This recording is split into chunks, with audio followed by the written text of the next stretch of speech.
Welcome everyone to a new episode of Tales of the LGBTQ+. My name is Douglas Parsons. I'm thrilled to have you be listening to us here tonight because we have an amazing story to tell. Nancy Shadlock will be joining me in a couple of moments to discuss her life. I first was introduced to her by knowing her job title, which is a coming out coach. Color me intrigued by this, absolutely, because I needed such a person to help me when I was at a younger age. So I'm very interested to find out about this. But in addition to this, Nancy has spent significant time in Kenya. She comes from a religious background, and she was able to realize that one can continue having the source material and still be able to identify as being part of the LGBTQ plus community. Later on, we're going to get her to talk about a very interesting story involving her wife, as it seems that both of them were pregnant at the same time, and they gave birth within 30 days of each other. I know, right? So I want to know more about this. Before we bring Nancy to the screen, as always, I wish to acknowledge that I learn and work on Treaty 6 and Métis ancestral lands, the traditional gathering place for many Indigenous peoples. This is where we will strive to honor and transform our relationship with each other.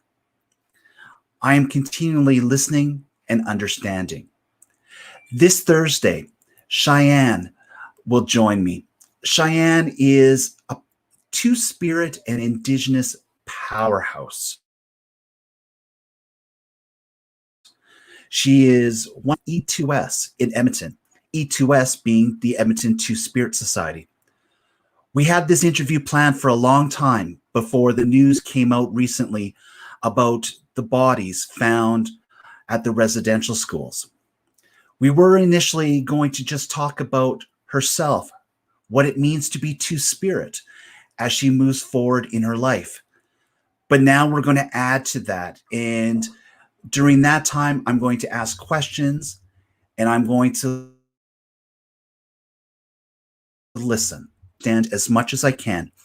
And Cheyenne is going to express exactly what she is thinking, feeling, and in that truth, we can begin to reconcile with where we're going here in Canada in the future. So join me and Cheyenne this Thursday night at 7 p.m. Mountain here on our YouTube channel, and we'll have this very important conversation. In addition to that, next Tuesday night, I have Vicki Taylor, who resides in Red Deer. She is a mother of 2 children in the rainbow community, and it's pride, not prejudice. We're going to talk about the mother's journey and learning and being able to create a space for her children to be able to communicate to her and to be safe. If you're looking for celebrity, well, on July 20th, we have Vince Spinato who'll be joining me. Vince is very well known in the fragrance and beauty community, as he is for Jennifer Lopez, Victoria Beckham, Gwen Stefani, and last month, Liza Minnelli announced that Vince will be creating the 100th anniversary birthday of Judy Garland's fragrance. So we're going to talk about that, his book, and his upcoming documentary. That's a few things that we have going here on Tales of the LGBTQ+. It's time now to talk to our featured guest. And so let's welcome Nancy Shadlock. Nancy, welcome to Tales of the LGBTQ+. Thank you so much for having me. Nancy, I am very curious with your career. A coming out coach. what does it mean to be a coming out coach here in 2021? Well, you said in the intro, like I wish too that I had someone like myself to help me through my coming out journey because it's kind of just this wandering in the dark and tapping on doors and trying to see how to get out of that closet. And it's scary, hard sometimes, traumatic for other people. But I love that I can offer support to people who are in that journey and help them have a way of doing it that's empowering and not just like this sheepish thing of like, there's this thing about me you should know, but I'm scared to tell you. Instead, they can like practice having the conversation with me. We can talk through all the important people they want to have it with, and then also set an intention for how they want that to go and how they want to show up in that conversation so that they can come out empowered and say, this is who I am. I've wrestled with it. I've come to realize it about myself, and I love me and I love you. So I want you to know it about me. And that's a very different energy. Yeah, that's amazing. And I would imagine you would have to tap into your listening skills for this and be very adept at um, hearing the words that the person is saying to you, but also understanding the inflection in the voice and the message that is really being said with the person as well. Did you go somewhere to receive training for this? Hmm. Yeah, I did a Master of Arts in Spiritual Formation in Vancouver. I finished that in 2012. And with that, I did a practicum in one-on-one supportive listening. So I basically have a degree in listening. So you're right. It's a good portion of my work is sitting with people and listening and helping them hear themselves is actually what it is. It comes down to a space where people can speak their truth out loud and hear themselves say it. And that's the biggest part is like helping people really see the beauty of who they are. Yeah, I can definitely see this being vital because as people, whether we're part of this rainbow community or not, we do ruminate on things and goes around over and over in our minds and we become stuck. So being able to talk to you about the next steps would allow us to be unstuck. It's a very important gift for our community to have someone like you for this. Now, is a coming out coach becoming more common, or is this kind of a niche that you've been able to carve out for yourself? I have carved it out. I didn't know of any coming out coaches when I first started. I've heard of a few more now. But the truth is, I hope to work myself out of a job. Like, I hope that we're creating a world where people don't have to come out, where everyone's out. And like, I really think that the future is everyone realizing that sexuality is a spectrum, gender is a spectrum. We just are who we are. We love who we love, and it's a non-issue. So that's my hope is that we create a world that is that inclusive. I would, hey, I would love for you to have this job for the rest of your life, but if you came back one day and said that you've lost your job because there's no clientele, that's even better. Yeah.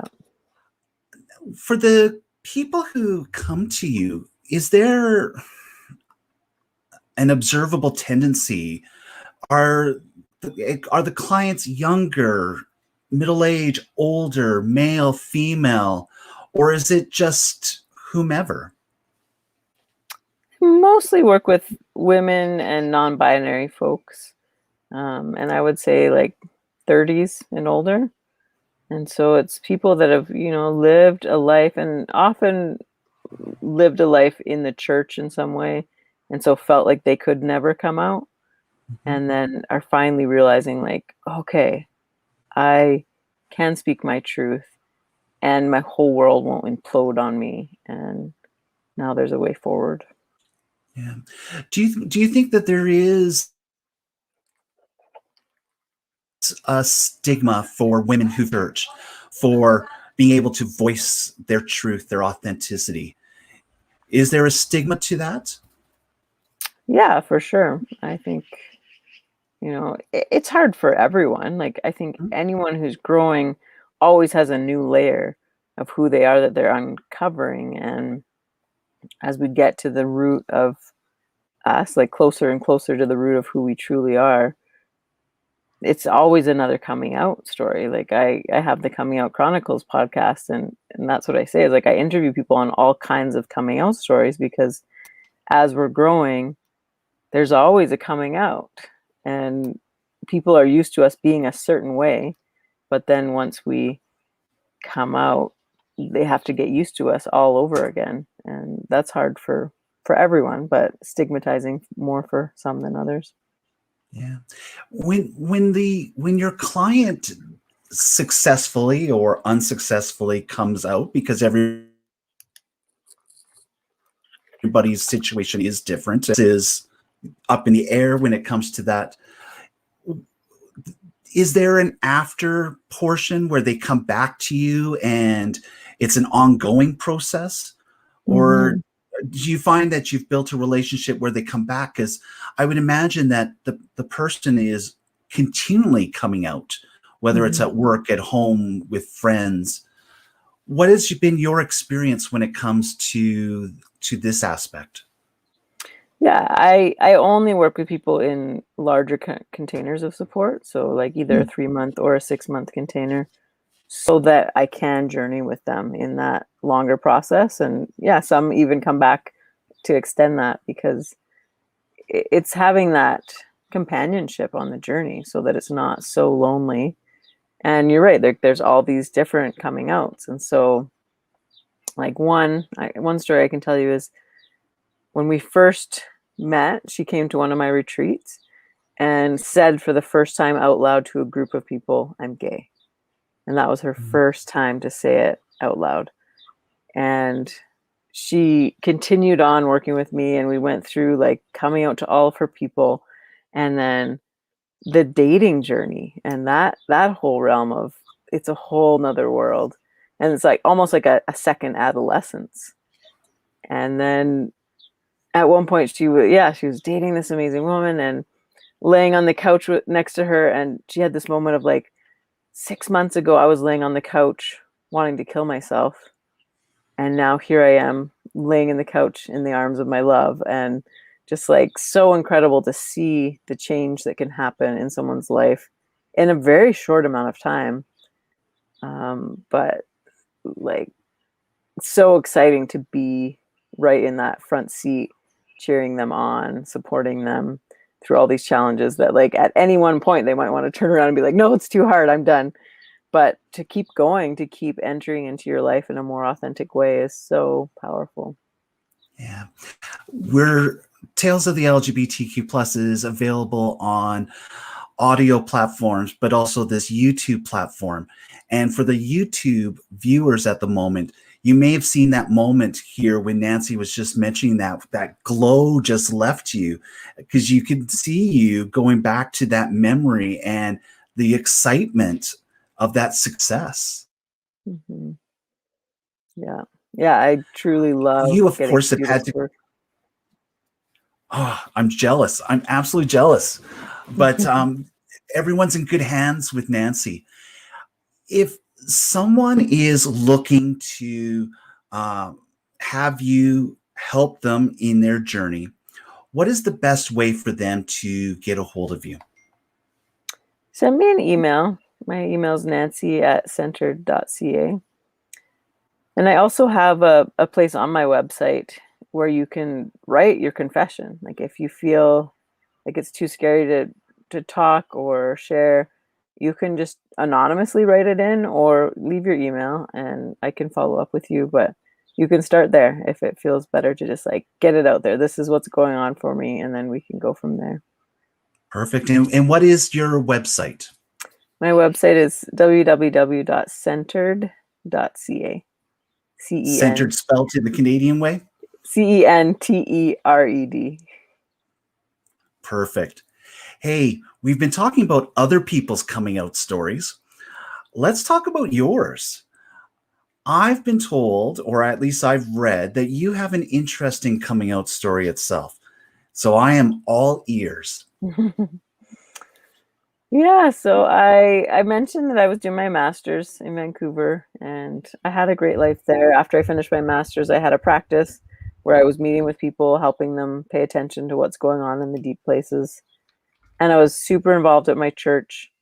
I was on the board of elders, and I was helping make decisions and different things. And it always in the back of my mind, I had this thought of like, I think I might be gay, but it was too scary to really look at it and bring it out into the front. But at one point, I couldn't see a future in Vancouver because like housing is so expensive, and I decided to build a tiny house. So I enlisted my dad to help me, and at first he was like, I don't want you to live small, but then he was like, okay, I'll help you. I took him to one, and he was like, oh, it's actually pretty cool in here. And so we built it, but then there was nowhere in Vancouver to park it because space is such a premium there. And so we had built it in Alberta, in Three Hills, and decided to start looking in Alberta because it was here and this is my roots and things. And so the first person I asked in Calgary was like, yeah, put it in my backyard. And I was like, okay. And so my tiny house is kind of what helped me come out in some ways. And there was something about moving, kind of uprooting my old life. My practice had to restart in a new place. We weren't all so tech savvy at that point. And I felt a little bit anonymous. It was kind of like I had this cocoon where I was safe and insulated and could just like hunker down in my tiny house and try and pay attention to who I am in a deeper place. And so it started to kind of percolate. And then it kind of came to a head at my friend's wedding. I had this old childhood friend, and she was getting married to a woman in Mexico at an all-inclusive, and we all went down there, and it was so fun. And at one point, we were all sitting around the pub, and these guys walk in, and they're like, "So, how many lesbians are there at this lesbian wedding?" And everyone laughed, and then they're like, "Well, how many do you think?" And so they start going around the circle, and they're like, "Hmm." And our one friend has short blonde hair. She's a hairdresser. And they're like, yeah, you must be a lesbian. And she's like, no, actually, my husband and kids are waiting for me back home. And they go to our other friend. She's got long brown hair. She's an Anglican priest. No, you couldn't be. And she's like, yeah, actually, my girlfriend's waiting for me back home. And they're like, huh. And then they come to me and they're like, I don't know. And I'm like, I don't know either. It's this moment of confession. And it was like from then on it was out there and I couldn't like pull it back in anymore. And so I started talking with some of those friends and started to process, and it's like, yeah, like I think I need to start living into this because I recognize that there were so many ways that I was living small because I was scared of what other people thought. And that's not how I want to live my life. Like I have a motorcycle license, but I didn't want to ride too much because people might think I'm a lesbian. And I wanted to have like an asymmetrical haircut, but oh, I can't do that because then people will think I'm a lesbian. And like all these different things that I was like, no, I don't want to live small like that. And so I cut my hair and called my parents on the way home from the hairdresser and was like, I cut my hair and this is what it means. And it was hard at first. It was, quite tough with them in some ways.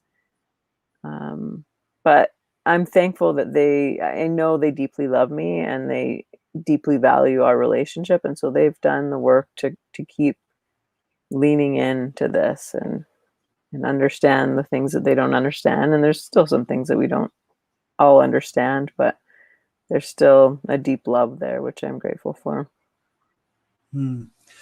So it doesn't sound like you were a 16-year-old young woman who was upstairs in her bedroom writing in a diary, and your parents came in when they cleaned your room and discovered your diary and your love of women. You had gone to university, you had built a practice, you had begun your career, and then you were having to face the truth. So was this when you were going through your junior high school, university years, it away, or was this something that you were like, yeah, I'm dealing with other stuff right now. Let's just park that until later. Mm-hmm.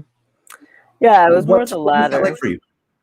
I would say I had a couple inklings here and there growing up, and in grade 12 I did start to look at it a little bit, and I even talked to my youth pastor about it, and she basically just said, like, these are the verses that say it's not right, so just pray it away. And so I did that for many years and like pushed it to the back recesses of my mind, and just lived like it wasn't there. And I don't feel like I was being deceptive about it. It mostly just was. I think a big part of it is it wasn't safe. It wasn't safe to come out yet, and so my almost like my ego or my mind was like protecting me in some ways. And um, it wasn't until my church in Vancouver had started to talk through this idea of like, actually, could we be reading the Bible inaccurately, and could there be a way to be a Christian and be gay? And I started to have friends that held both of those beliefs, and it started to feel like, okay, I'm not going to obliterate myself if I come out. There's going to be some safety and some people that will catch me in this. And so that's what I now offer to other people, so that they don't feel like their whole life is going to crumble if they come out. Yeah. I think one of the great backgrounds that you have that would make you an amazing coach for this is because you grew up with a religious background and were taught verses, Bible quotes, etc. So you understand a lot of where people come from who are struggling with what to do. Let's talk a bit about religion and the way that you grew up. For yourself, how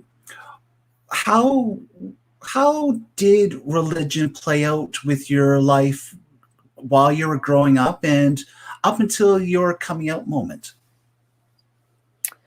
Yeah, it was a pretty central part of my life. When I was pretty young, like grade 7, my parents decided to become missionaries, and so we moved to Kenya at that point to be missionaries. So it was like kind of the hardcorest of the hardcore Christians, I would say.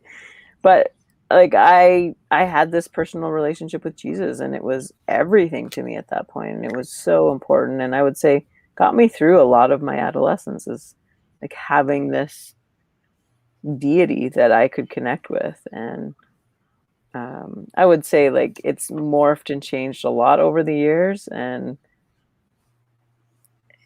I'm not aligned with any one religion anymore. I would say like I take pieces and beautiful parts from all of the religions, and I'm grateful for the ways that the divine shows up in so many different ways, including in each of us. And that's been a big part of my spiritual practice now, is like seeing the beauty in me and in each person I encounter, and helping people let go of thinking that like God is somewhere out there, but that God is in each of us, and that we are little deities also. And that's super sacrilegious in some ways, in some circles, but I think that that's where self-esteem comes in, is being able to see like this beautiful part of who we are, and rather than like outsourcing it to someone else.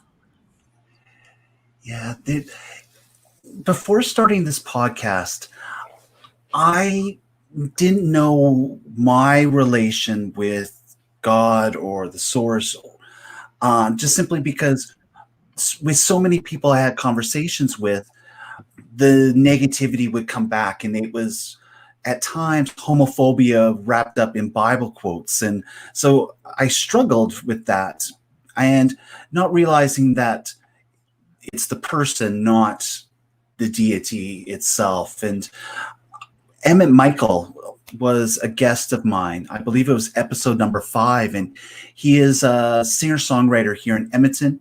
He happens to be transgender, and he sings a lot of his music uh, talking about his relationship with God. A fantastic song called God Shaped Hole was his first release off the new album. Go check that out, everybody. A plug that way. And it was interesting to find out that he has the relationship still with the church. And you mentioned it here yourself. So I'm going to ask a question knowing what possibly your answer is going to be, but is it possible for someone who is part of the LGBTQ plus community to have a relationship with the church, the Bible, and God himself? Yeah, God themselves. Themselves, yeah.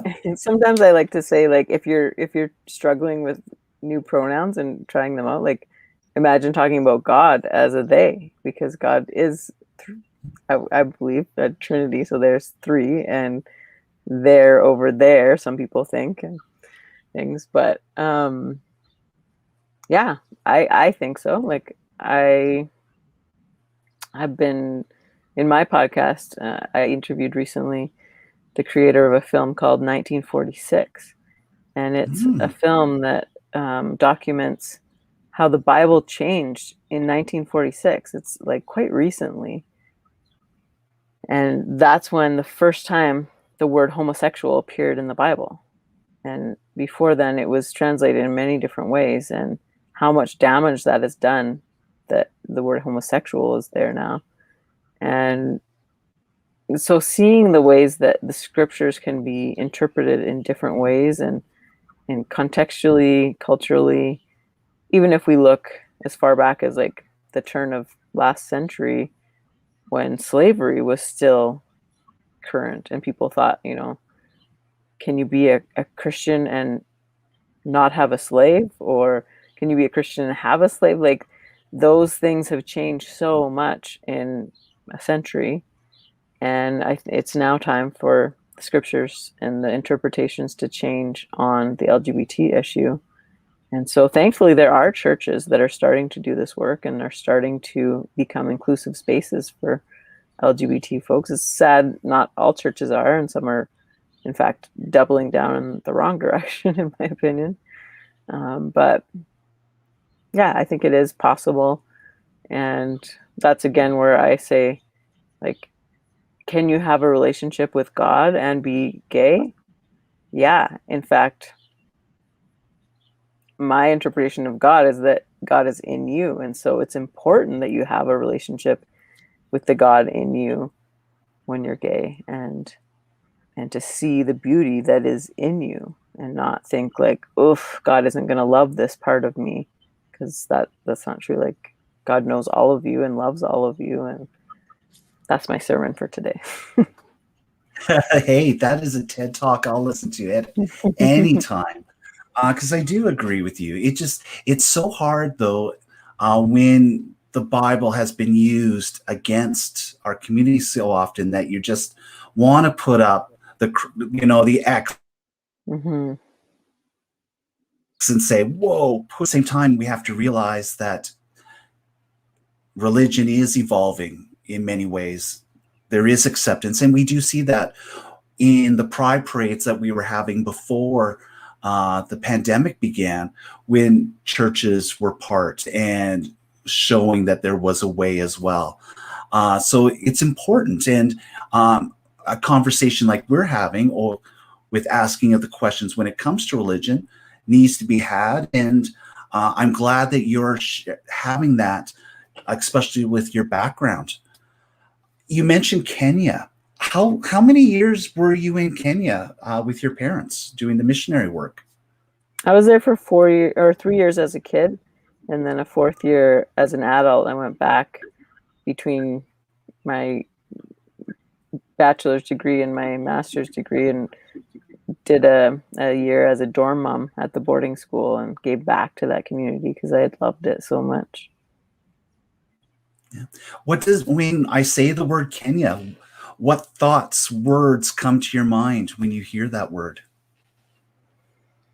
Love, adventure. I really loved my childhood growing up there and felt like it was a gift to get to experience a whole other culture and see the poverty. In some ways it's hard now because I realize how um, how much privilege I have, but hopefully I'm like using that for good. Um, it's interesting now because in Kenya it's still illegal to be gay, and so a group of us from that boarding school who have come out are now in talks with that administration to talk about like how can these students be safe if they come to you and tell you that they're gay, because we don't want them arrested or kicked out of school or different things like that. And we know that they're there because all of us showed up, and they're like, oh yeah, we haven't had anyone, people only come out to us once they've graduated. I'm like, there's a reason for that. They don't feel safe at your school. So it's important to be having those conversations.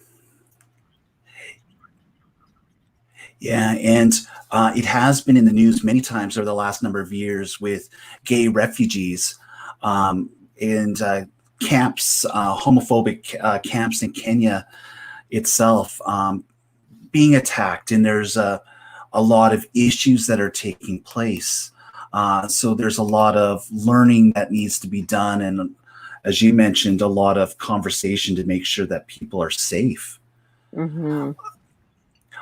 When it comes to yourself and Kenya and religion and your life to this point, where do you see yourself in the next 10 years? We talked briefly before that, you would like to be kicked out of your job at some point, but where do you see yourself evolving in 10 years from now? I'm headed more into philanthropy work. Um, Hmm.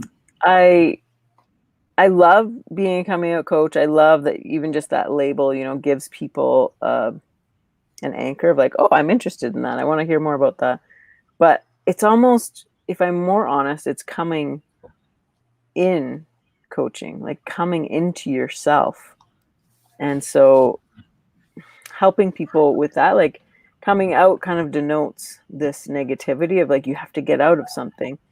But if you're coming in, it's a more of a positive tone. And so I like helping people come into who they are and then go one step further into like, how can you come into what your destiny is here on the earth and this time that you're alive? Like, how can you share your gifts most impactfully in the world? And so I'm getting into more vocational coaching, helping people like once they've come out and they've realized a truer version of themselves, now they're like, oh, this work that I was doing is too small for me. Like there's so much more of who I am that I want to share with the world.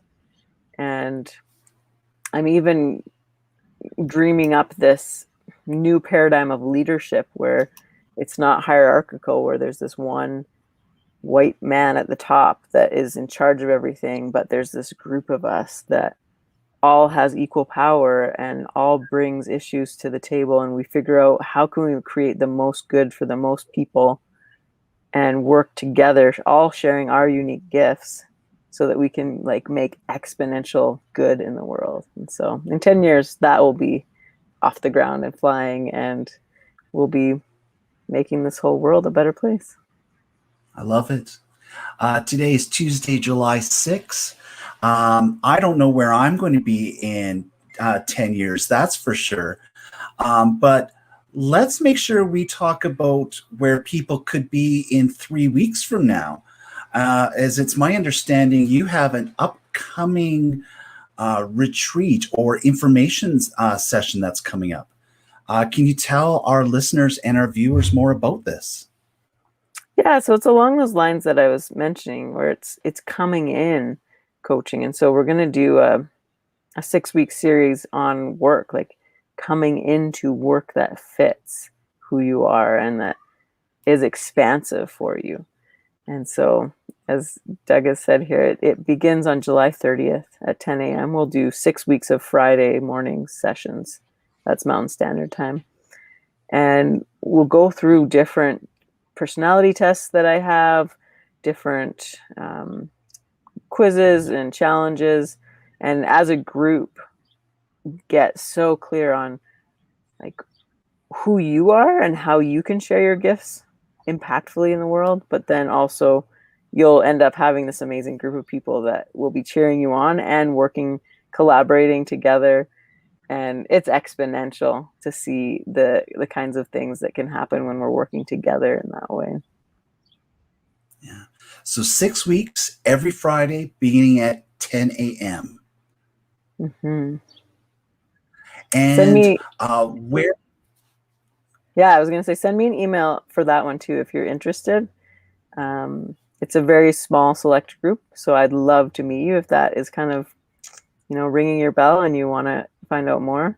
Send me an email at nancy@centered.ca. Absolutely. And I'll make sure on our Tales of the LGBTQ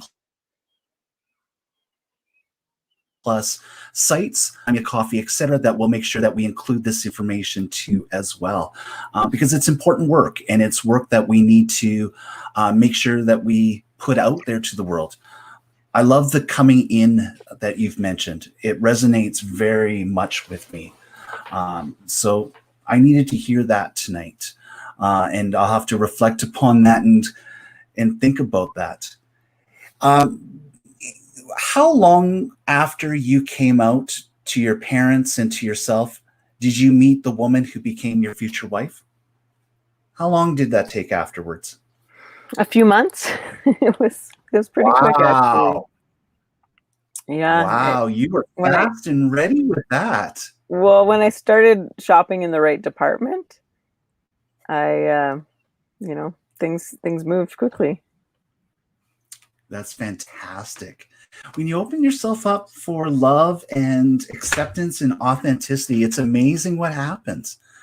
So, did you know right away that this woman was the person? Did you know that right away?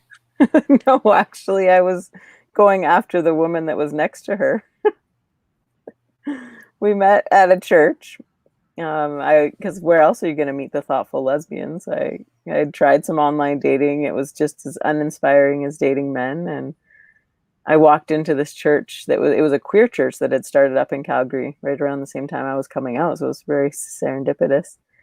And I saw this beautiful Black woman, and I was like, well, I used to like Black men. Maybe I like Black women. And so I like beeline to sit right behind her. And she was sitting with this other woman, and they were chatting but not sitting super close. So I was like, I don't think they're dating. And I looked for any opportunity I could to chat with them. And then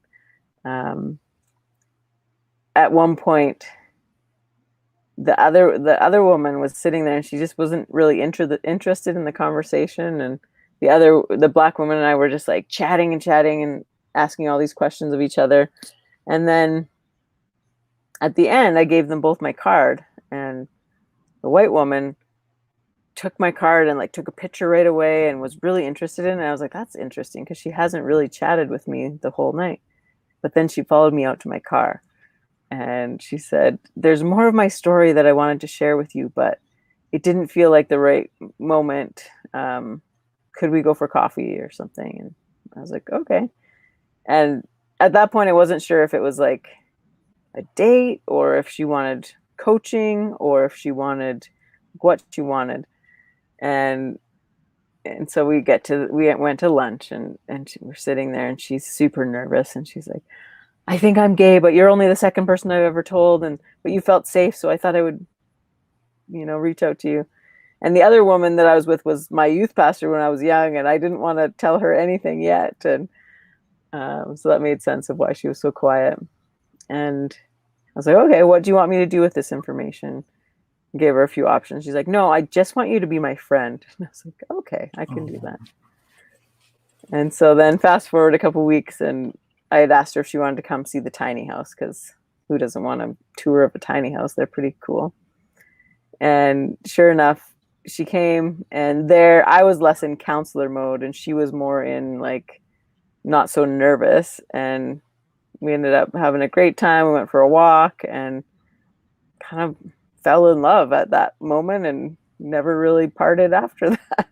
So. That's fantastic. So I now understand dating apps don't work. Um, if you're a lesbian, I should send you to a church to find your future mate. Does this work for gay men, bisexual, transgender as well, do you think?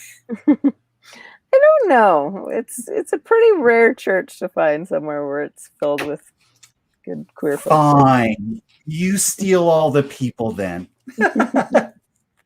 That's fantastic.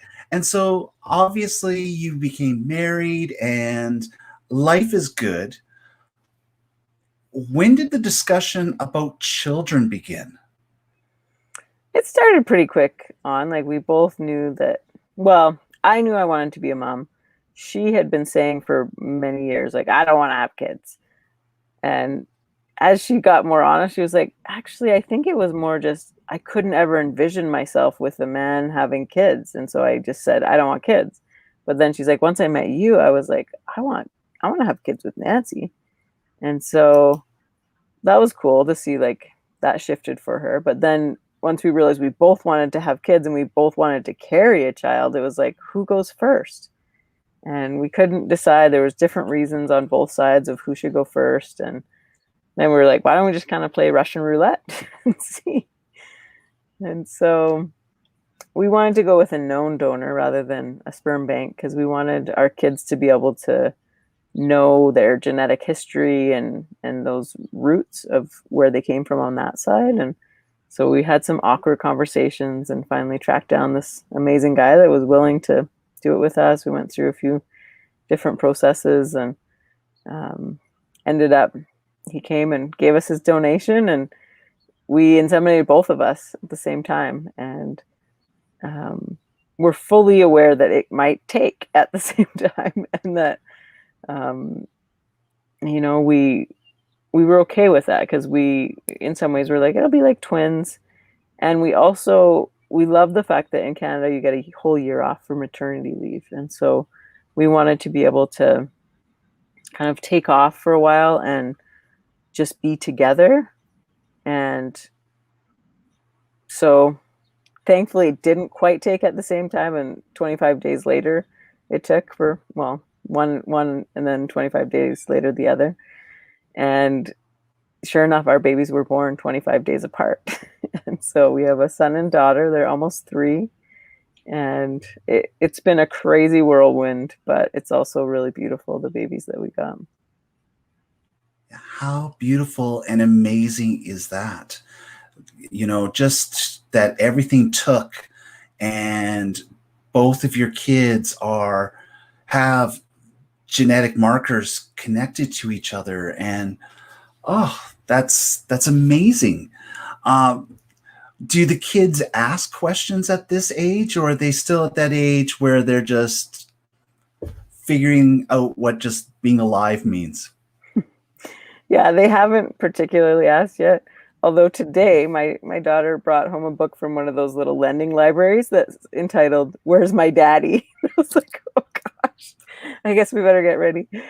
But my wife actually has a really cool process that she's leading us through, and eventually I think we'll probably lead other couples through, where we write out our story of how they came to be in our own words, in our own drawings, and make this storybook so that we can share with our kids in words that they understand how they came to be. And, you know, like some of the words we're going to use in ours is like, we had a safe place to grow a baby, but we didn't have a seed, and a kind man gave us a seed. And eventually when they're ready to know, they'll know who it is, and he's in our lives, and just like a really beautiful, kind person in their life. And it's so nice to have more people love on your kids. Like, it's a really beautiful thing. Yes, it is. I can absolutely see that type of book being necessary, not just for your kids, but for others. You know, the kids in that the children that your kids will meet in school will ask questions, and it's simply, Yeah. here's the book, Yeah. and your mommy and daddy will read this to you, or you can learn to read by understanding our family. Yeah, that's true. So are there going to be more kids in the future, or are you done at the moment? The Depends personal on who you questions. ask. Yeah. Jury's still out on that one. Yeah, when you're just getting out of those terrible twos, it's it's just kind of like, let's just take a breather. Let's not Mm-hmm. get too excited. Let's figure this out. Yeah. Um, when we've mentioned your website, we've mentioned your email address. Um, are there any other ways that people can get a hold of you, or at least learn more about the stories that you are telling? Yeah, so I think you popped up there that my podcast is called The Coming Out Chronicles. And so you can find that on any of the platforms where you find podcasts. And then I'm active on Instagram as Nancy Shadlock and on Facebook as um, Centered Life Coaching. You're so good with all the links. Look at you.